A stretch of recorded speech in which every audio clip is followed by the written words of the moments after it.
morning, viewers. Welcome to my brief devotion titled Fresh Bread. And I do hope that it makes an impact in your life as you begin a new day in Christ. My devotion this morning is a very simple question to you. Is your prayer life meaningful? The disciples, after observing Jesus Christ over a period of time, realized that his communication with his Father was the secret of his successful ministry. Hence, in Luke chapter 11, we find them requesting him to teach them how to pray.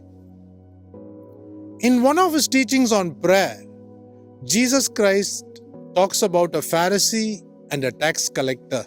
The Pharisee thought he was a very good man, and prayer made him feel even better. He loved to be seen by others in public places because it brought him a sense of satisfaction. By comparing himself with adulterers, unjust human beings, and extortioners, he thought he was a holy person. His main objective was to impress others. He turned out to be a hypocrite, and his audience was always people and not God.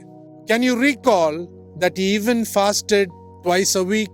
On the other hand, the sinful tax collector prayed with a broken and a contrite heart to God. Read Luke chapter 18, verses 10 to 14.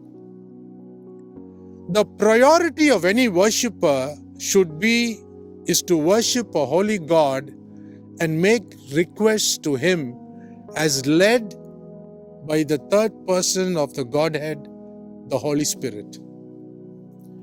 It should never be done to impress people around us, but to ask him for his succor.